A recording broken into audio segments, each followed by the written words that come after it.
Habíamos visto el jueves aterosclerosis y yo les había recomendado que empezaran a leer y estudiar diabetes, así que espero que alguno haya podido empezar la lectura ya para mañana tenerlo más estudiado.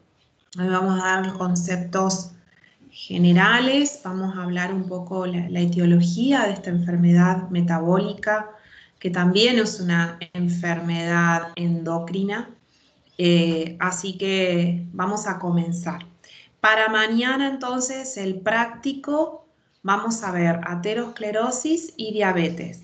Y a partir del jueves empezamos con las otras enfermedades metabólicas que van a entrar para el próximo martes, ¿sí? O sea, no estudien todo metabolismo para mañana, solo aterosclerosis y diabetes. Bien, voy a compartir para poder empezar. Como les mencionaba, mientras se va compartiendo,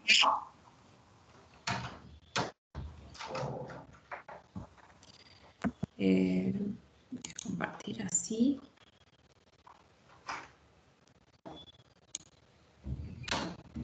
No sé si ustedes se están viendo ya, ¿no? Sí, profe. ¿Sí? No sé si se ve.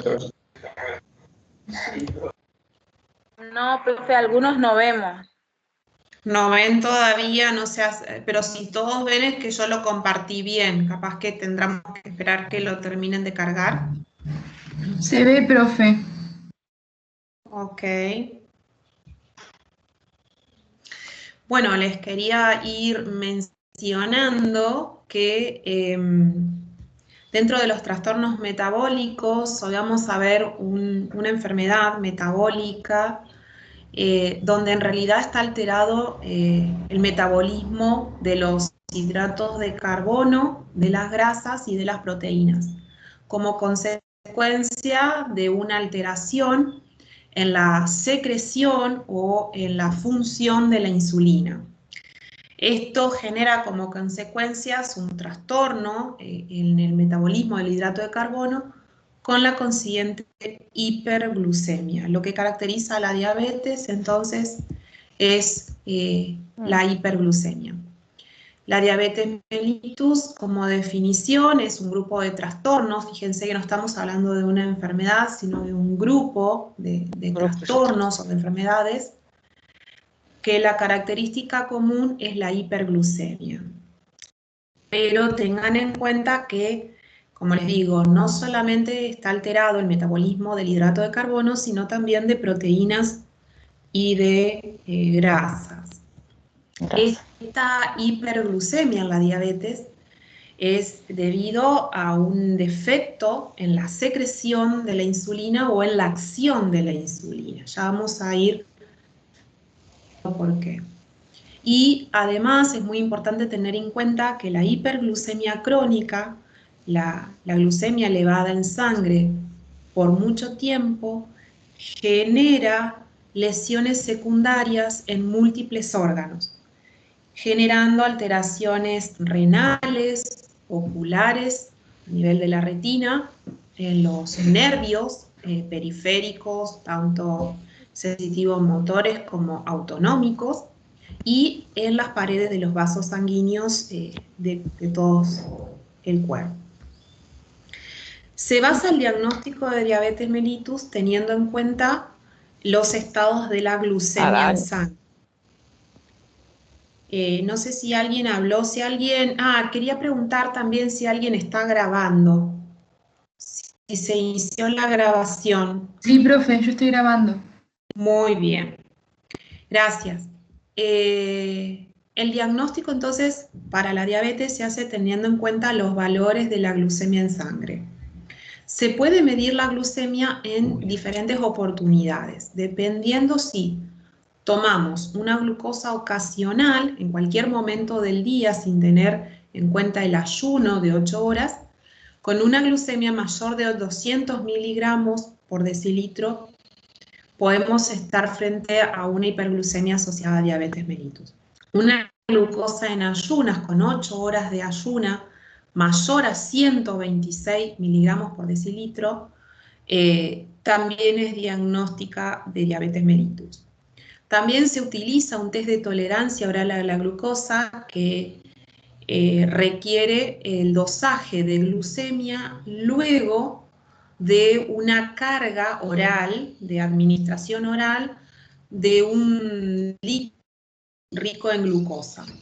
Si después de 2 horas de esa carga oral de glucosa, los valores son mayores a 200, es también indicativo de esta enfermedad. Hay un dosaje de glucemia que es más de 110, que sería hasta el valor normal de la glucemia, pero más de 110 y menor de 126, o sea que todavía no sé, mayor de 126 es para el diagnóstico en ayunas, ¿no? Pero ese valor, ese rango de valor entre 110 y 126 se considera que el paciente o la persona tiene una intolerancia a la glucosa. No es diagnóstico de diabetes, pero sí de una condición previa que es la intolerancia a la glucosa. Los pacientes que tienen esta intolerancia a la glucosa tienen un riesgo aumentado de desarrollar diabetes y también un riesgo elevado de desarrollar las enfermedades cardiovasculares como la aterosclerosis que estudiamos la semana pasada. Bien, dijimos que la diabetes es un grupo de trastornos que es común la hiperglucemia. Significa que estamos frente a una gran cantidad de situaciones que pueden llevar a que el paciente desarrolle diabetes. Tenemos 2 tipos de diabetes primaria, o sea, donde la alteración es en la función o en la acción de la insulina, que es la diabetes tipo 1 y tipo 2. Pero también tenemos otras causas que generan diabetes, como por ejemplo ciertos fármacos, por ejemplo la ingesta crónica de corticoides generaría una diabetes, ciertas enfermedades endocrinas, algunas infecciones que podrían generar daño a nivel del páncreas, generando subsecuentemente diabetes. Entonces también hay otras enfermedades que se asocian con diabetes. Pero la diabetes primaria tenemos 2 tipos. La diabetes tipo 1, o también denominada insulino dependiente, es aquella diabetes de inicio en la infancia en donde hay una ausencia completa de insulina. Y la diabetes tipo 2, no insulino dependiente, es una enfermedad que se desarrolla con los años debido a que los tejidos son resistentes a la acción de la insulina. A su vez, la insulina está presente, pero se segrega de forma inadecuada.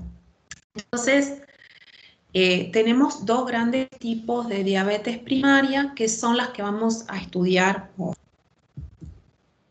Para esto vamos a repasar un poquito la fisiología en la cuanto a la secreción de la insulina y a la función de la insulina.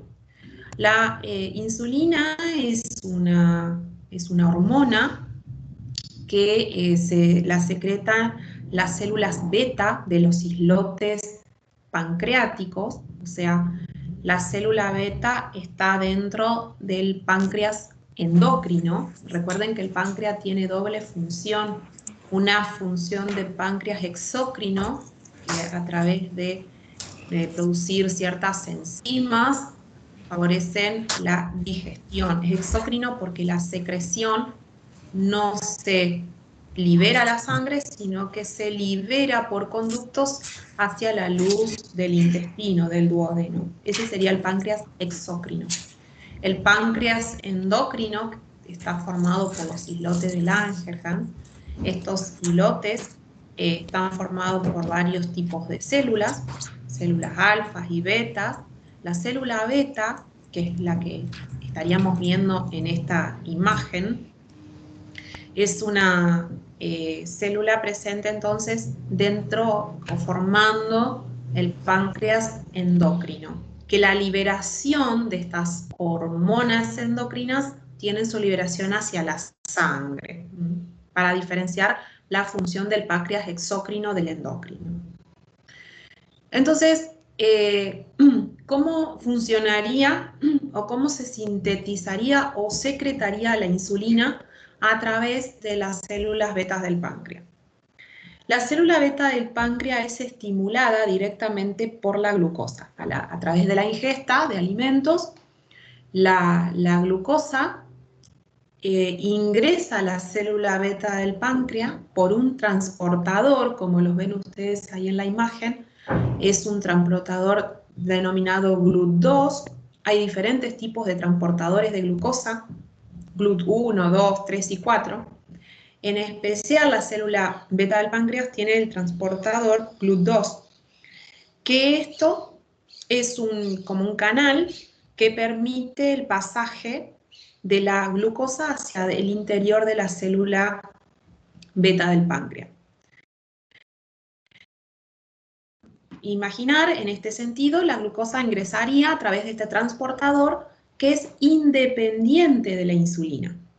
A diferencia de los otros transportadores GLUT, como el 4, por ejemplo, que son dependientes de la insulina. Entonces, como acá depende de la insulina, la glucosa puede atravesar la membrana a través de este transportador e ingresar dentro de la célula. La glucosa, ustedes saben que a través de la mitocondria genera ATP, que es la energía. Este ATP lo que haría es activar o inhibir los canales de potasio. Por lo tanto, el potasio, al no poder salir de la célula, se generaría una despolarización de la membrana, generando que se abran los canales de calcio en la célula.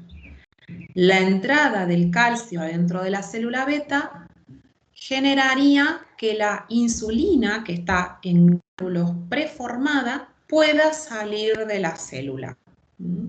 Entonces, se requiere para la secreción de la insulina que haya un transportador de glucosa, que la glucosa active, que se activen canales de calcio y que el calcio pueda estimular la salida de los gránulos preformados de insulina. Esto es lo que podría estar fallando en la diabetes tipo 1 cuando no hay directamente célula beta en el páncreas. Ahora, ¿cuál es la función de la insulina? Una vez que la insulina es secretada por el páncreas, tiene una función anabolizante. Generar un incremento en la síntesis de los lípidos, de las proteínas y del glucógeno. Y disminuir la degradación de los lípidos, de la proteína y del glucógeno. Por lo tanto, funcionaría como una hormona que es capaz de almacenar la glucosa dentro de la célula para generar síntesis de glucógeno y para estimular la formación de proteínas y lípidos. También la insulina tiene factores, digamos, una función de estimulación del crecimiento y diferenciación en las células. Y la insulina es la que permite, fíjense, transportar glucosa desde la sangre hacia las células musculares y hacia los adipocitos.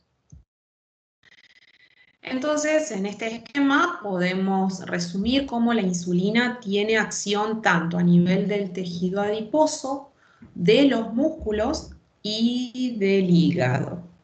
En el tejido adiposo, la presencia de insulina aumenta que la glucosa pueda penetrar dentro del tejido adiposo, aumentando la formación de tejido adiposo, la lipogénesis, y inhibiendo la destrucción del tejido adiposo, que es la lipólisis. La insulina a nivel del hígado disminuye la pérdida de glucógeno, inhibe la gluconeogénesis y aumenta la síntesis de glucógeno y aumenta también la síntesis de ácidos grasos, la lipogénesis. En el músculo estriado, la presencia de insulina genera que la glucosa pueda ingresar adentro de las células musculares, aumentar la síntesis de glucógeno y aumentar la síntesis de proteínas musculares. La ausencia entonces de esta hormona o la actividad reducida de esta hormona generaría entonces alteraciones a nivel de proteína, síntesis de proteínas y ácidos grasos en el músculo y en el hígado y en el tejido adiposo. Ahora bien, desde una situación más celular y molecular, la acción de la insulina se genera a través de que la insulina tiene receptores de tipo insulina que tienen actividad de tirosincinasa. Ustedes recuerdan que un receptor tirosincinasa es una proteína que se fosforila en su interior citoplasmático. Entonces, al unirse la insulina a la proteína, la fosforilación del receptor. Esta fosforilación de los receptores de insulina generan células intracelulares que determinan si se activa la señal de la MAP quinasa, la célula entra en expresión de genes, en proliferación celular y en crecimiento de la célula.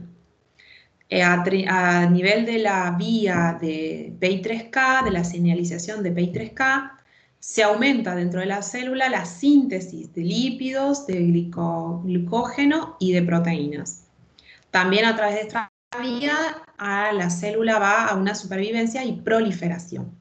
Y también a través de la vía de señalización de PI3K hace que los receptores de glucosa GLUT4 que están internalizados en el citoplasma puedan salir hacia la membrana plasmática y entonces este transportador de glucosa puede transportar hacia esta célula el ingreso de la glucosa.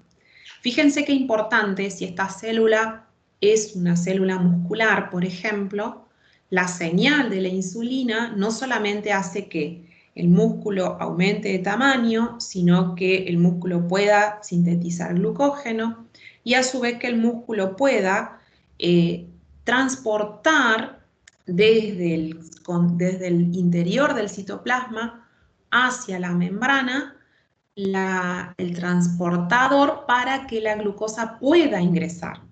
Fíjense la importancia entonces de la función de la insulina a nivel celular molecular. Vayamos entonces a qué sucede en la patogenia de la diabetes tipo 1, que habíamos dicho que es la diabetes donde hay una ausencia completa de la insulina y que por lo tanto también se denomina insulino dependiente porque para sobrevivir los pacientes dependen de la insulina. La diabetes tipo 1 es una enfermedad autoinmune. Autoinmune significa que hay una respuesta exagerada del sistema inmunitario contra las células beta del páncreas. Entonces, como hay anticuerpos o linfocitos T activos que atacan a la célula beta, la destruyen y por lo tanto esta célula muere y por lo tanto se pierde la capacidad de sintetizar y secretar insulina. La diabetes tipo 1 entonces tiene una carencia grave de insulina que se desarrolla en la infancia y que se puede manifestar en la pubertad. La mayoría de los pacientes van a requerir como tratamiento de por vida la insulina que se puede administrar a través de una inyección subcutánea. Y la ausencia y la falta de insulina produce complicaciones metabólicas agudas, como la cetoacidosis y el coma diabético, y también complicaciones crónicas, que son los daños de las paredes vasculares, del riñón y de la retina. ¿Cómo se destruye? ¿Qué hay de destrucción de la célula beta del páncreas? A través de linfocitos T activados que atacan directamente al linfocito T a la célula beta del páncreas, generando entonces una inflamación crónica del páncreas o del islote, ¿sí? Lo que llamaríamos insulinitis. A través de citocinas producidas por los linfocitos, como el TNF y la interleuquina 1, también son mediadores que destruirían a las células beta. También hay autoanticuerpos, o sea, anticuerpos contra las células de los islotes. Y esta autoinmunidad toda está predispuesta por cierta susceptibilidad genética y por factores ambientales. Quiere decir que ante una persona que tiene cierta susceptibilidad genética en los genes de histocompatibilidad mayor y en ciertos genes no relacionados con el sistema de histocompatibilidad mayor, ante algún factor ambiental que podría ser una infección viral, por ejemplo, se generarían anticuerpos contra este factor ambiental, pero también contra las células beta. Es como una falla del sistema inmunológico que terminaría atacando a nuestras propias células. En la diabetes tipo 2, la patogenia es totalmente diferente, dado que no hay una ausencia completa de la hormona y no hay destrucción de la célula. En este caso, el papel genético es mucho más importante, como el factor hereditario genético es mucho más importante que en la tipo 1, pero los factores ambientales, como el estilo de vida y muy sedentario y los hábitos dietéticos, pasan a ser también muy importantes. Lo que genera acá es que hay una secreción de insulina, porque no hay destrucción de la célula del beta del páncreas, sino que la insulina se secreta de forma inadecuada, y cuando se secreta, los tejidos periféricos, donde la insulina tiene que actuar, como es el músculo, el hígado o el tejido adiposo, tienen una resistencia, son incapaces de transportar la insulina y que ésta actúe a nivel celular. Estas dos situaciones, tanto la secreción inadecuada y sumado a la resistencia, hace que, si bien hay insulina, esta no actúe y por lo tanto se generan los estados de hiperglucemia. La resistencia a la insulina que se ve en la tipo 2, se ven que hay numerosas alteraciones, tanto cuantitativas y cualitativas, de las vías de señalización de la insulina. Por eso yo les mostraba cómo es la secreción, cómo es la estimulación para la secreción de la insulina, cómo es la acción de la insulina a nivel de los receptores, cómo es la actividad del receptor tirosincinasa, porque todos estos mecanismos que les mostré anteriormente son los que están afectados en esta resistencia de la insulina. Dado que puede haber una regulación baja del receptor de insulina, o sea que no esté presente o esté en menor cantidad, que haya un descenso de la fosforilación y de la actividad de tirosinquinasa de este receptor, o que la resistencia esté relacionada con una alteración en el transporte de los receptores GLUT2, transportadores GLUT2. Otra situación es que se ha reconocido, yo les decía que tiene que ver mucho el estilo de vida sedentario, se relaciona mucho con este tipo de diabetes tipo 2, dado que la obesidad se relaciona con la resistencia a la insulina. Esta relación está mediada por los efectos, digamos, la obesidad está mediada por los efectos que generan los tejidos con la resistencia. El riesgo de diabetes aumenta con el aumento del índice de masa corporal, o sea, aquellas personas o pacientes que tienen un aumento del índice de masa corporal, va a aumentar el riesgo de desarrollar diabetes. La obesidad de tipo central, que es la que aumenta la grasa abdominal, se relaciona aún más con la resistencia a la insulina que la obesidad periférica, que es la que acumula, por ejemplo, mayor cantidad de grasa a nivel de la cadera, por ejemplo. Entonces se relaciona de alguna forma la obesidad con la resistencia a la insulina y con el desarrollo de diabetes tipo 2. Por otra causa teníamos también la disfunción de la célula beta. Dice que en la diabetes tipo 2, al inicio del desarrollo de esta enfermedad, cuando hay una resistencia de los tejidos a la insulina, la célula beta lo que hace es generar un estado de hiperinsulinemia, o sea, como los tejidos son resistentes, lo que hace el páncreas es secretar más cantidad de insulina. Eso hace que la célula beta empiece a disfuncionar, a no funcionar normalmente, entonces secreta demasiado a un ritmo porque no lo libera de forma adecuada, no lo hace en control pulsátil, sino que capaz que lo manda todo rápidamente de una, ya se pierde la forma de secretar la insulina. Lo hace en demasía, pero no en condiciones adecuadas. Esto generaría en un inicio que la glucosa se mantenga en niveles dentro del rango normal.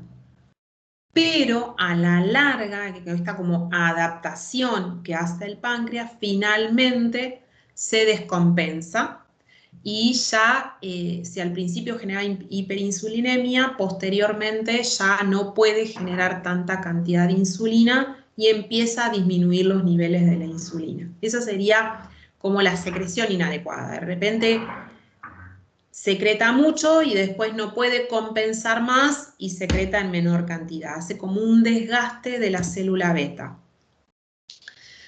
Entonces, tenemos en esta secreción inadecuada, tenemos defectos cualitativos porque hace una pérdida de la secreción que no sea un patrón oscilante y pulsátil normal, y se pierde la forma característica de secreción, que es una fase rápida y luego una fase más lenta. Eso se pierde.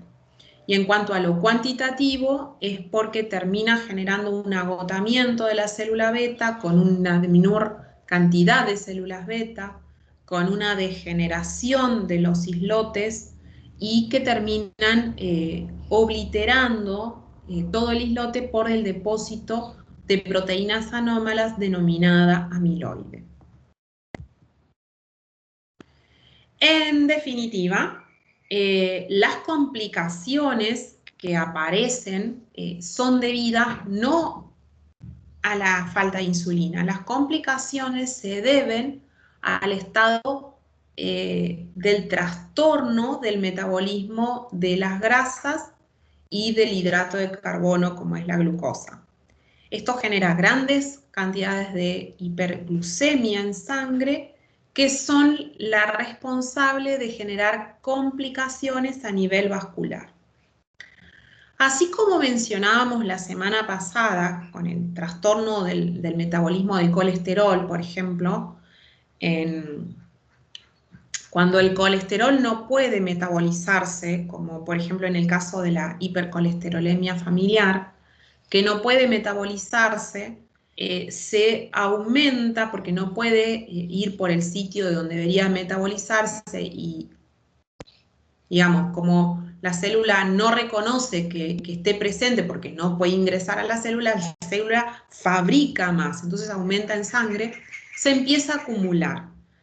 La glucosa se va a acumular dentro de la sangre, no va a quedar circulando en sangre. Entonces las complicaciones van a ser a nivel de los vasos, de los grandes vasos, y le llamamos macroangiopatía, porque afectación de los vasos grandes, de las arterias grandes, y también a través de la circulación pequeña, como capilares, capilares glomerulares, arteriolas, capilares de la retina. Entonces genera una afectación de la vasculatura más pequeña, entonces le llamamos microangiopatía. La enfermedad de los vasos grandes, la macroangiopatía o la enfermedad macrovascular, va a generar ¿qué patología? Aterosclerosis acelerada. La aterosclerosis nosotros ya la vimos la semana pasada y sabemos que es el daño de la íntima con complicaciones de la media, con estrechez de las paredes de los vasos, que generarán isquemia distal y posterior infarto o necrosis de los órganos. Entonces, fíjense que la complicación más importante de la diabetes es la aterosclerosis acelerada. Quiere decir que una persona que desarrolla diabetes rápidamente va a empezar a tener daño a nivel de las arterias. Un daño que es rápido, es acelerado y produce isquemia a los órganos, generando infarto agudo de miocardio, accidentes cerebrovasculares isquémicos y necrosis de tipo gangrenoso en los miembros inferiores, lo que llamamos gangrena.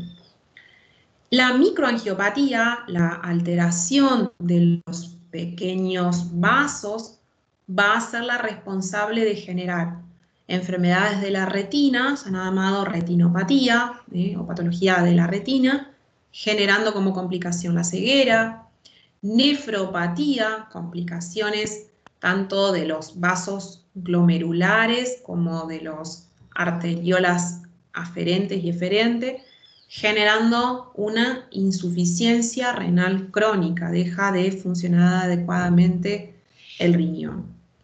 También pasa que hay un daño a nivel de los nervios periféricos, tanto del sistema simpático como parasimpático autonómico o sensitivo y sensitivo motor, generando la neuropatía, ¿sí? Afectación nerviosa.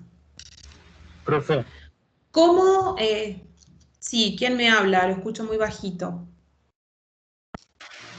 profe, una pregunta. ¿Se podría incluir en estas enfermedades de vasos pequeños la arteriolosclerosis? Sí, claro que sí. Ahora la vamos a ver. Muy bien. Gracias por tu aporte, estuvo muy correcto. ¿Cómo es que sucede que desde el estado de hiperglucemia se generen todas estas complicaciones macrovasculares, microvasculares, con tanto daño y complicación en la diabetes? Esto se genera debido a que la hiperglucemia, a través de tres, genera este daño. Uno es la formación de productos terminales de glicosilación avanzada. Otro es por activación de proteincinasa C. Y otra es una hiperglucemia intracelular con activación de la vía de los polioles. Estos tres mecanismos son lo que, digamos, es como lo que une la hiperglucemia con las complicaciones. Los productos finales de la glucosilación avanzada es el resultado de la reacción no enzimática entre la glucosa que está aumentada en sangre y el grupo amino, o sea, el grupo que contiene las proteínas. Esto y traducido sería, la glucosa que está aumentada en sangre se une a proteínas de forma no enzimática. Ustedes recuerden en química biológica que siempre para la unión de una cosa con otra siempre requerimos de una enzima. La unión de glucosa con proteínas es a través de una enzima. En este caso de patológico es que la glucosa está tan aumentada que sin necesidad de una enzima se queda pegada, unida a las proteínas. Entonces estas proteínas pasan a ser anormales. Un ejemplo de esto lo vemos, por ejemplo, en la hemoglobina glicosilada. Ustedes saben que la hemoglobina está dentro de la sangre en el glóbulo rojo, ¿sí? La hemoglobina es la que se debería unir con el oxígeno y de esa forma se traslada a todos los tejidos el oxígeno, unido a la hemoglobina. La hemoglobina, un glóbulo rojo, vive, tiene una vida. Si yo tengo una elevación de la glucosa por encima de los niveles normales, esa elevación se mantiene por un periodo de tiempo, esto se va a unir entonces la glucosa a esta proteína, ¿no? Que es la hemoglobina porque está circulando en la sangre. Así como se une a la hemoglobina, se puede unir a todas las proteínas.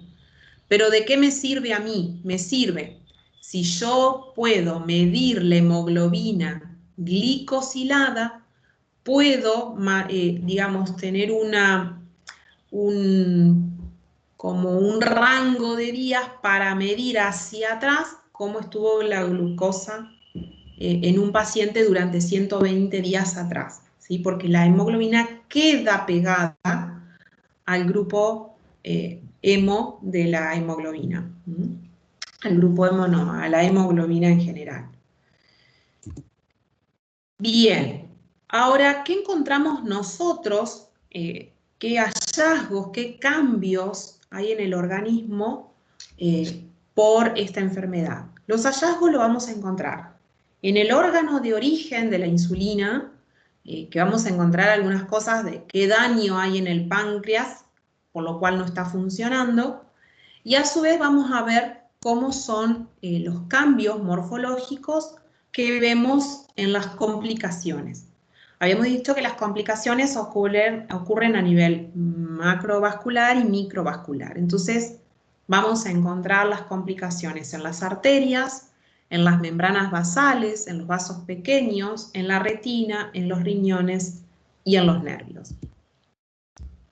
Esto es un esquema para observar que podemos encontrar a nivel ocular la retinopatía, el glaucoma, que es el aumento de la presión intraocular, a nivel de arterial podemos encontrar hipertensión o en realidad también podemos encontrar placas de arteriosclerosis, tanto en la aorta como en las coronarias.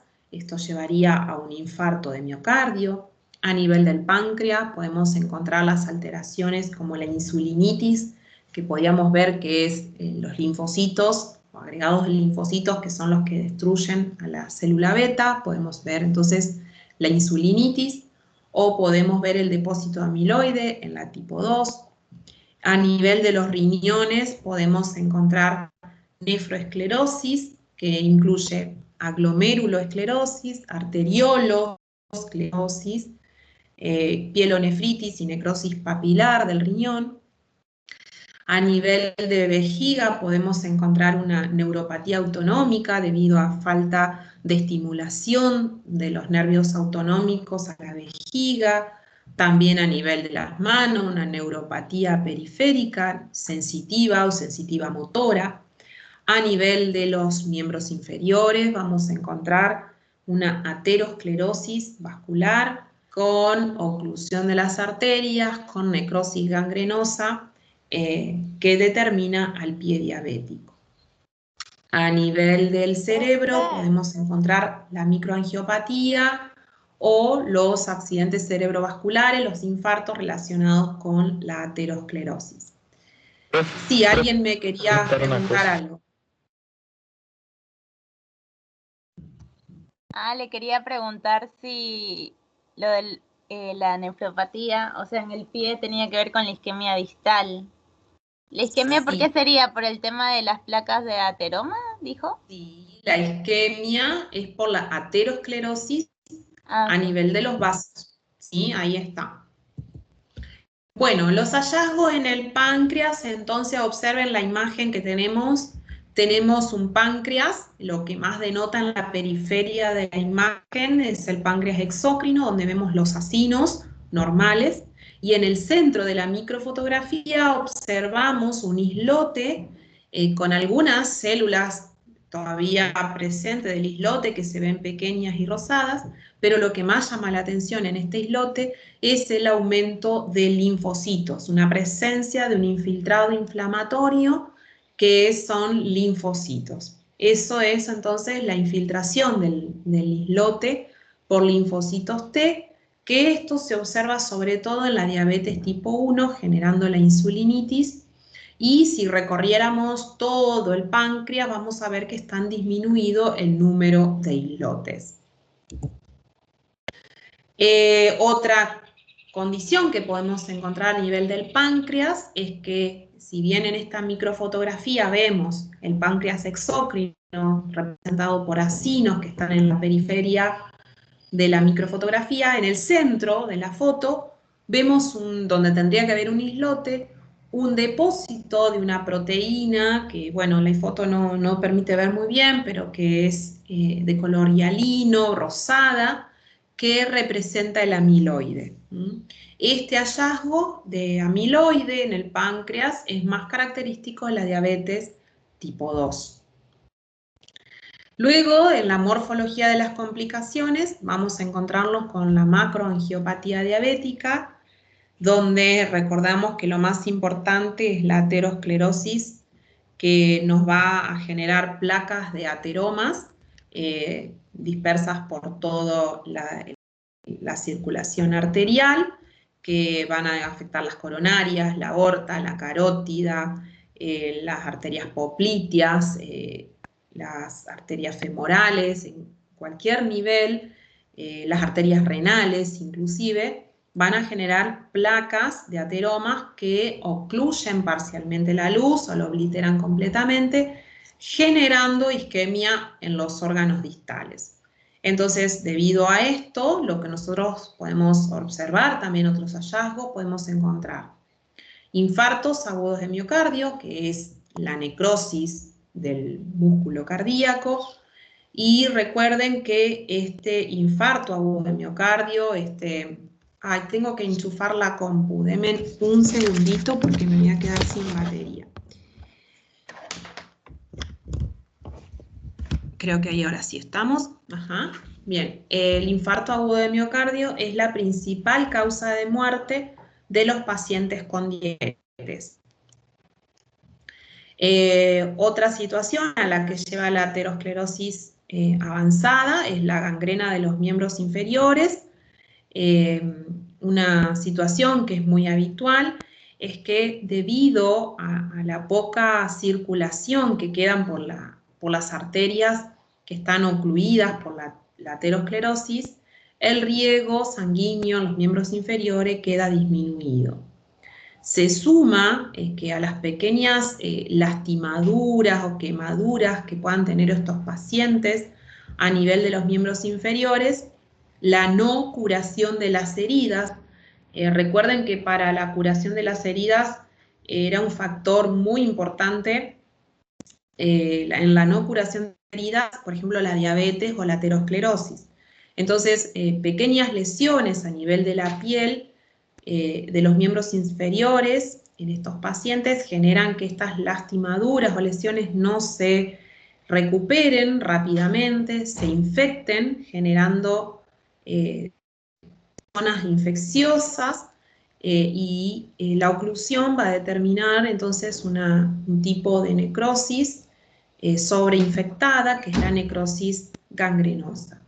Muchos de estos pacientes terminan en estas zonas de necrosis gangrenosa con amputaciones de partes de los miembros, que pueden iniciarse, tal vez la amputación comienza en un dedo del pie, o puede ser del antepié, o del pie completo, o de la mitad de la pierna hacia abajo, o de la pierna completa por encima de la rodilla. Entonces, a su vez, estas amputaciones generan que el muñón si el flujo no se restablece, el muñón no se termine de curar, esta curación de las heridas defectuosas, generes nuevamente sobreinfecciones. Entonces, el cuidado de los pacientes diabéticos en este sentido es muy complejo, ¿no? Porque restablecer el flujo sanguíneo es muy complicado debido a la aterosclerosis avanzada que tienen. Otra lesión que pueden aparecer, como ya habíamos mencionado, la aterosclerosis a nivel de las arterias renales, ocluyendo el flujo a través de los riñones, lo que disminuiría mucho el filtrado glomerular, participando entonces sobre la función renal. La arteriolosclerosis hialina, que ya la habíamos mencionado, que es el ensanchamiento de las paredes de las arteriolas por este depósito hialino, que es extravasación de plasma sobre las paredes de las arteriolas, que van disminuyendo el calibre de la luz. La arteriolosclerosis hialina es muy característica en las arteriolas aferentes o eferentes del riñón. Entonces, en el riñón vamos a encontrar muchas de estas imágenes. Como vemos, esta fotografía que corresponde a un glomérulo renal con su arteriola aferente y eferente, es una tinción de paz porque se resaltan las membranas basales. Podemos ver el glomérulo, cómo se resaltan los capilares glomerulares por esta tinción, y podemos observar a nivel de la arteriola aferente un aumento del grosor de la pared, que es la arteriolosclerosis hialina. Esa se ve de color rosado, ese engrosamiento, y hay disminución del calibre de la luz. Esta situación lo que hace es disminuir el flujo sanguíneo sobre los glomérulos, y por lo tanto contribuye a una disminución en la función renal de filtrado, ¿no? La microangiopatía diabética se denomina así a los engrosamientos de todas las membranas basales debido a que, bueno, como les mencionaba, la glucosa elevada que se une a proteínas, se une a las proteínas de las membranas basales, tanto de capilares como membranas basales no vasculares. Esta microangiopatía lo podemos ver en capilares de la piel, del músculo, en la retina, en los glomérulos, en la cápsula de Bowman, en los nervios, en la placenta, afectando a todas las membranas basales y engrosándolas. Lo que sucede con esto, que todas las membranas basales hacen también como una barrera, que si está engrosada, el intercambio gaseoso que tiene que ocurrir entre la sangre y el órgano, el intercambio de oxígeno, entonces se ve reducido, generando mayor isquemia, con las consecuentes lesiones a nivel de las células por la falta de una buena oxigenación de los tejidos. La microangiopatía entonces la podemos observar como el engrosamiento en esta foto. Podemos observar que es una foto de túbulos renales coloreada con paz, porque el paz resalta las membranas basales, y en este caso las podemos ver claramente engrosadas las membranas basales de estos túbulos. No necesariamente son dentro de capilares, sino que también en membranas basales no vasculares, como las membranas basales de estos túbulos renales. Entonces ya vimos la aterosclerosis acelerada, los daños en la macroangiopatía, la microangiopatía, y ahora vamos a ver exactamente en el riñón, vamos a ver cómo todos estos cambios determinan cómo la falta va perdiendo el riñón la función renal, generando una insuficiencia renal crónica que pasaría a ser la segunda causa de muerte de los pacientes con diabetes. En el riñón ya hemos mencionado que las lesiones sean en los glomérulos, con la microangiopatía, en los vasos pequeños con la arteriolosclerosis, en la arteria renal con la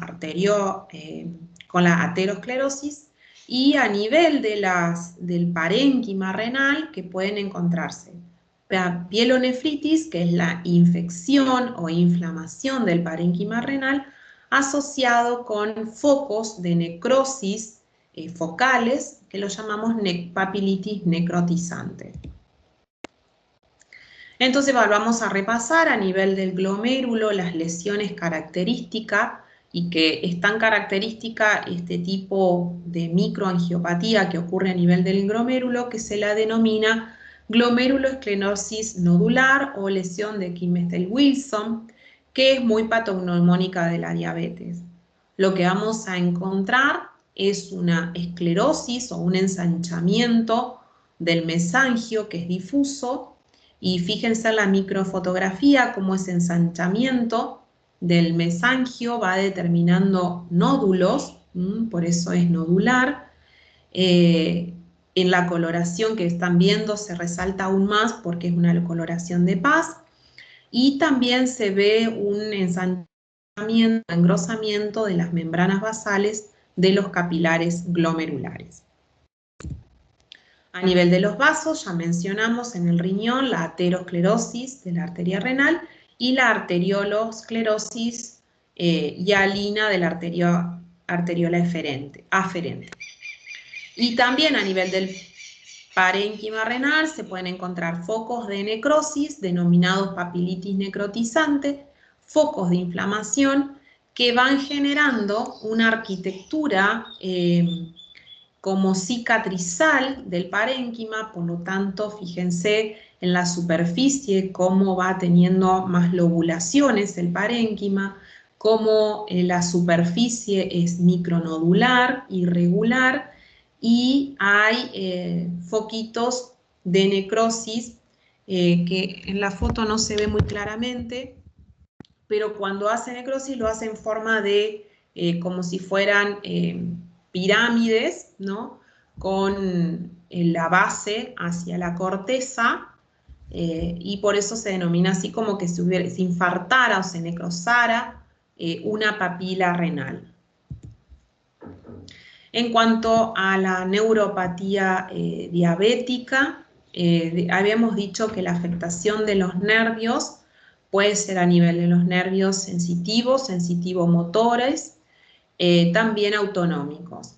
Cuando la afectación es sensitivo o sensitivo-motor, es una neuropatía, una enfermedad, neuropatía de los axones con desmielinización segmentaria.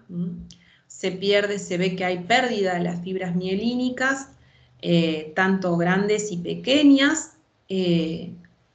Podemos ver que hay daño de las arteriolas que irrigan a las fibras nerviosas, que estas arteriolas endoneurales tienen un engrosamiento paz positivo, que sería la microangiopatía. Y esta neuropatía sensitivo-motora es la que predispone al desarrollo de lesiones o ulceraciones cutáneas, sobre todo a nivel de los pies de los pacientes diabéticos. Cualquier lesión, como el paciente pierde la sensibilidad, no registra si el zapato le aprieta, si le sale una ampolla, si pisa algo y tal vez no lo siente, genera pequeñas abrasiones a la piel que terminan lesionando y no curando, y sería el desarrollo entonces o el inicio del el pie diabético. La neuropatía autonómica, cuando yo le mencionaba que podía afectar al sistema simpático, parasimpático, con la disfunción, por ejemplo, vesical, y también puede haber afectación de un solo nervio, una neuropatía asimétrica, focal, con afectación de un solo nervio, por ejemplo, oculomotor, por una lesión isquémica, o puede ser una neuropatía múltiple de varios nervios aislados en cualquier parte del cuerpo. Profe, disculpe que le interrumpa. Sí, decime. Porque varios compañeros están comentando al grupo del curso que el wifi de la web se acaba de cortar y no están pudiendo ver la clase por el tema de la asistencia. Uy, qué macana. Te cuento, pues se cortó en toda la WAP, tipo el Wi-Fi WAP no funciona. Bueno, vamos a, mientras yo termino, a ver si lo pueden ocasionar y si no, les voy a pedir que los alumnos internos que no pueden verse, le pasen a Martina los presentes, digamos, ¿sí? Bueno, Listo, profe, ya aviso. Muchas gracias. igual la clase va a quedar grabada después para ellos. En cuanto a la retinopatía, la complicación a nivel de la retina por la diabetes, tenemos dos tipos, es una retinopatía basal o preproliferativa y una retinopatía proliferativa. Una es consecuencia de la otra, como que es un estadio inicial y un posterior, ¿no? Al inicio, la retina puede tener un engrosamiento de la membrana basal, formación de pequeños microaneurismas, un edema de la mácula o pequeños exudados hemorrágicos a nivel de la retina. Esto como un daño inicial de los vasos o de la membrana basal de la retina. Posteriormente, dado estos daños, comienzan a regenerarse nuevos vasos sanguíneos para intentar irrigar a la retina y entonces comienza una fase proliferativa de vasos sanguíneos que hacen neovascularización como un intento de reparación, digamos, y esa neovascularización lo que hace es generar como un tironeamiento, esa red vascular va a tironear la retina con el riesgo de desprender la retina y generar ceguera y también un aumento de la presión al haber mayor proliferación de vasos y mayor cantidad de flujo en esa zona, se puede generar una hipertensión ocular denominada glaucoma. Entonces sería una imagen más o menos así. Cuando hay una fase proliferativa, como estamos viendo las flechas de la imagen de la izquierda, donde vemos las flechitas como muestran que hay un aumento de la proliferación de pequeños vasos, y luego en la imagen de la derecha, cómo se genera esta gran proliferación y hace que ese tironeamiento desprenda la membrana de la retina. El desprendimiento de retina se manifiesta con ceguera, ¿sí? Con pérdida de la visión. Esto sería un fondo de ojo para ver la retina. El oculista hace un examen del fondo de ojo y en este caso, en esta fotografía, lo que estamos ejemplificando es la gran proliferación de vasos que ocurren en la retinopatía proliferativa diabética, ¿sí? Gran proliferación de vasos tratando de compensar la isquemia. Bien, hasta ahí tenemos las complicaciones morfológicas que se van generando no de un día para otro, sino que con la hiperglucemia crónica en el tiempo se van generando esas lesiones.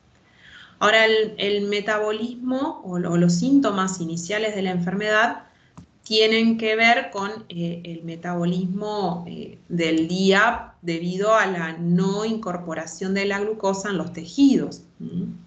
Si está inhibida el ingreso de la glucosa al tejido adiposo, al músculo y al hígado, lo que se genera en sangre es hiperglucemia. O sea que una de las manifestaciones de esta enfermedad es la hiperglucemia.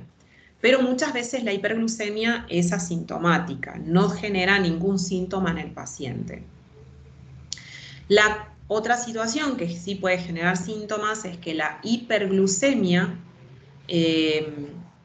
genera sobre el riñón una glicosuria. Normalmente la glucosa estoy usando datos. está en valores normales en sangre, no se filtra en el riñón. Bueno. Al no filtrarse no se elimina, pero cuando está en cantidades elevadas la sangre se filtra a través del riñón y se elimina por la orina. Esto genera un gran arrastre de agua, la glucosa en los túbulos genera arrastre de agua y por lo tanto se genera una poliuria. Esto sí es un síntoma que el paciente puede detectar como anormal, es un exceso de frecuencia al orinar. Esa poliuria se acompaña también de un aumento de la glicosuria, o sea que si hacemos un análisis hay glucosa presente en la orina. ¿Me dejas terminar y después me preguntás? Ok. Sí, profe, si para eso hay un umbral de excreción a la glucosa, es como se llama, creo, ¿no? 10 milosmol por litro. No, eso no lo sé. Lo que yo estoy tratando de explicar son los síntomas que se acompañan de la hiperglucemia. Dijimos que la hiperglucemia por sí sola no genera síntomas, sí se generan otras situaciones metabólicas como esta gran eliminación de glucosa por la orina, lo que genera una poliuria, que sí el paciente puede detectarlo. A su vez, el hecho de que las células no puedan recibir la información de la glucosa, imagínense el adipocito o las células del hígado, no penetra la glucosa dentro de la célula, por lo tanto la célula no puede llevar a cabo sus funciones y generaría como una detección de que no hay glucosa.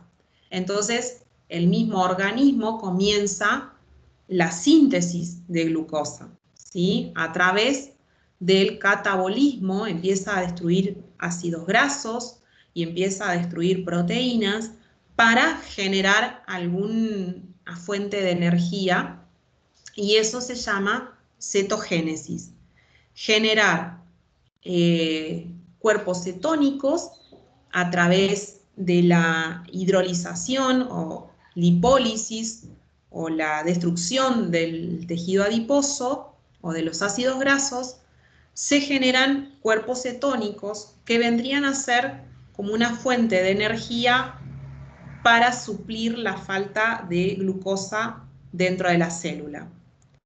Esta formación de cuerpos cetónicos, esta cetogénesis, produce un aumento de la acidez metabólica, produciendo una acidosis metabólica, también denominada cetoacidosis.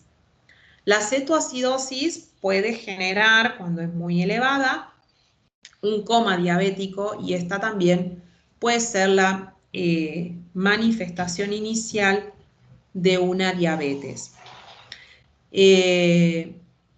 A su vez, esta no detección de la célula de que no hay suficiente energía, suficiente glucosa, suficiente ATP, activa hormonas que generan un aumento de la necesidad de comer, ¿sí? Entonces, el paciente también manifiesta una polifagia.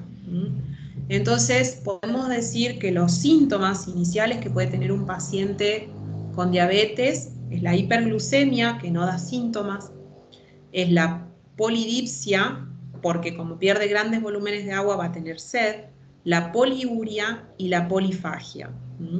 Esos son síntomas iniciales. Otro cuadro clínico que puede aparecer entonces es el coma diabético. Y también las manifestaciones de las complicaciones que ya mencionamos, como el infarto agudo de miocardio, la insuficiencia renal, la ceguera por la retinopatía, pueden ser manifestaciones de la enfermedad crónica. Bueno, ahora sí doy espacio a las preguntas y no sé en qué horario estamos, ya nos pasamos del horario, ni cuenta me di, no estaba viendo el horario. No sé si